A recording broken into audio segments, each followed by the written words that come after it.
Nah, bacaan Alkitab terambil dari Roma 6 ayat 1 sampai dengan 6 dan Kisah Para Rasul 19 ayat yang keempat. Nanti di rumah juga dibaca-baca ya bacaan Alkitab ini.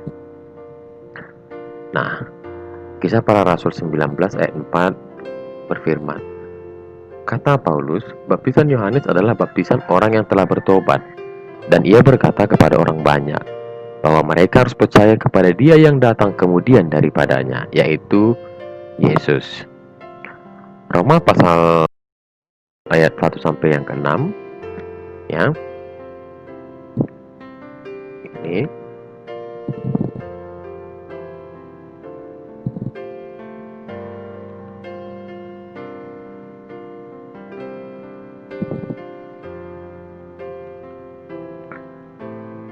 nah, dalam perjanjian baru, baptisan berasal dari bahasa Yunani, yaitu baptiso, yang berarti menyelamatkan atau mencelupkan.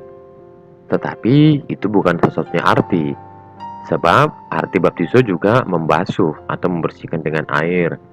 Ya, terdapat dalam Markus pasal yang ke-7 ayat ke-4 dan Lukas pasal 11 ayat yang ke-38. Dalam kitab Perjanjian Lama, baptisan dikenal dengan istilah tevilah, yang artinya adalah pembersihan atau pencucian.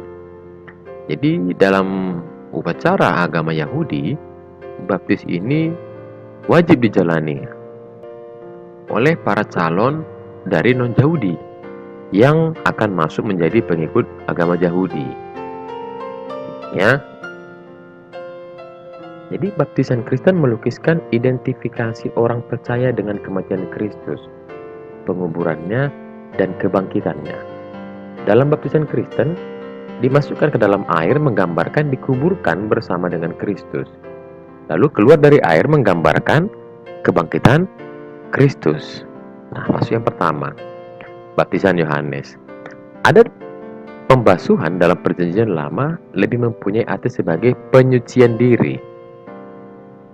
Ya, maka baptisan Yohanes bersifat eskatologis, menuju kepada Kristus yang akan membaptiskan dengan Roh Kudus. Ya, Markus pasal 1 ayat 4-8. Dalam baptisan Yohanes sekalipun bermakna penyucian diri dari dosa, tapi sifatnya melambangkan pertobatan dan pengharapan akan kebangkitan Kristus. Sementara baptisan Kristus adalah baptisan oleh Roh Kudus. Yang kedua, baptisan anak-anak. Ada gereja yang melaksanakan baptisan untuk anak-anak, tetapi ada juga yang hanya mengakui baptisan itu untuk orang dewasa. Ya, tapi banyak gereja di Indonesia memilih untuk membaptiskan seorang sejak bayi. Dan baptisan itu dilakukan berdasarkan pengakuan iman oleh orang tua dari anak yang akan dibaptis itu. Dalam Injil Matius pasal 19 ayat 14a, Markus 10 ayat 14a, Lukas 18 ayat 16a, Yesus memarahi murid-muridnya yang ingin menghalang-halangi anak-anak datang kepadanya. Ia mengatakan gini, biarkanlah anak-anak itu datang kepadaku, jangan menghalang-halangi mereka. Artinya Yesus memberkati anak-anak, maka baptisan anak-anak juga memiliki dasar dalam Alkitab bahwa Yesus sendiri menyambut anak-anak dan memberkati anak-anak. Ya.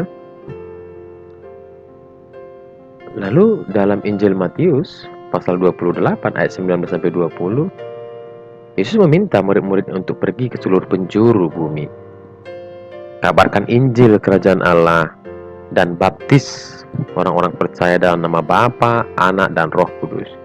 Yesus menginginkan agar keselamatan itu diperluas, tidak hanya kepada bangsa Israel, ya, yang dikatakan sebagai umat pilihan, tetapi ke segala bangsa yang ada di dunia ini. Itulah perintah Yesus. Setiap orang dari berbagai bangsa yang percaya kepadanya menjadi muridnya. Tandanya adalah melalui baptisan, dan mereka pun menerima anugerah keselamatan. Jadi baptisan itu maknanya ketika seorang dibaptis, maka orang itu sudah terpanggil dan terpilih bergabung masuk ke dalam persekutuan orang-orang yang percaya kepada Kristus. Ya, maka setiap orang yang telah dibaptis di dalam Kristus, maka dia harus menanggalkan manusia lamanya menanggalkan dosa-dosanya, ya, untuk menjadi manusia yang baru. Ya, manusia yang senantiasa berperilaku sesuai dengan kehendak Tuhan. Nah, lalu yang keempat, baptisan percik atau selam. Nah, kontroversi ini sering sekali muncul di dalam perdebatan dalam kehidupan sehari-hari. Ya, karena memang itu tadi di awal tadi dikatakan ada baptisan anak-anak, tapi ada juga gereja yang hanya mengakui baptisan orang dewasa. Jadi baptisan anak tidak diakui. Ya. Jadi kemudian baptisan itu percik atau selam. Ya. Ingat di dalam Alkitab tidak pernah menekankan cara baptisnya. Tapi Alkitab menekankan makna dari baptisan itu sendiri, itu yang paling penting. Bukan caranya. Artinya apa? Artinya baptis percik atau baptis selam, ya, sepanjang maknanya itu sesuai dengan Kristus, maka tidak ada yang salah. Nah, baptisan itu dilakukan hanya sekali seumur hidup. Ya, seringkali di gereja-gereja yang tidak mengakui baptisan terhadap anak-anak, maka ketika orang yang sudah dibaptis ketika masih anak-anak, dia bergabung dengan gereja itu setelah dewasa, maka ia dibaptis ulang. Karena menganggap baptisan anak-anak itu tadi, itu dianggap tidak sah.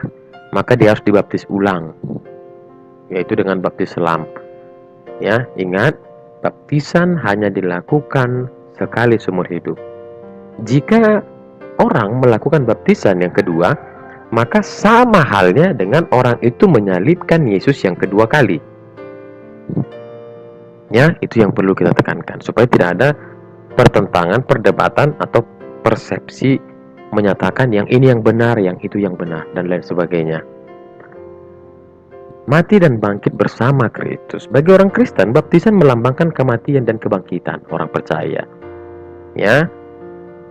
Sebagaimana Kristus telah bangkit dari antara orang mati, demikian pula kita yang memiliki iman yang sejati di dalam Dia akan hidup dalam hidup yang baru. Roma 6 ayat 5. Jadi manusia lama yang tadi Bapak sebutkan semua ditinggalkan.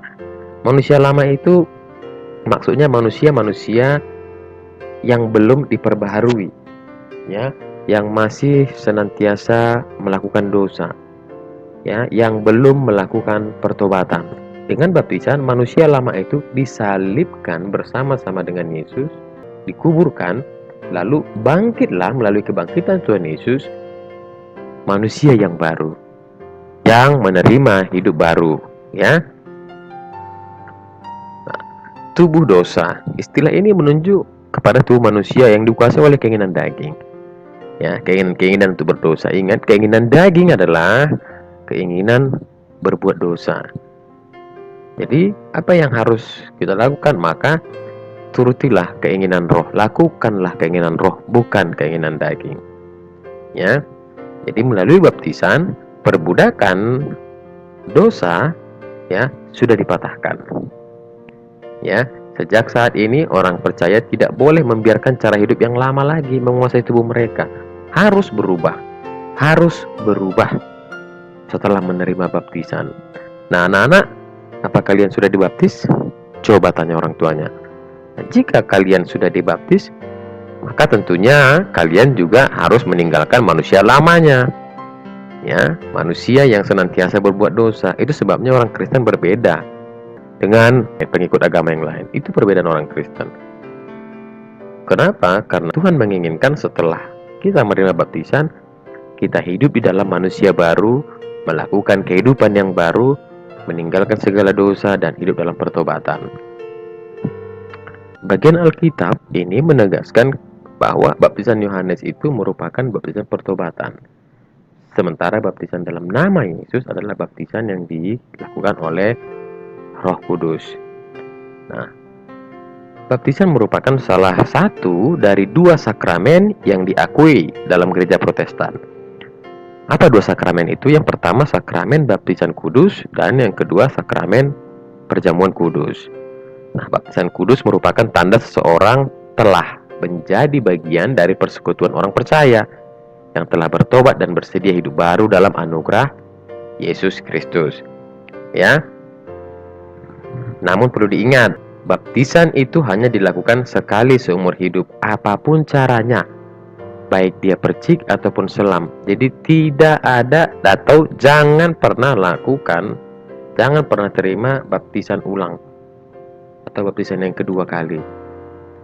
Oke, kita masuk ke kegiatan. Tapi sebelum Bapak terangkan ini, Bapak ingatkan kembali, jika ada materi yang kurang paham atau kurang mengerti, atau ada muncul pertanyaan dalam benaknya ya mungkin bertentangan dengan apa yang diketahui selama ini, boleh kita sharingkan di grup.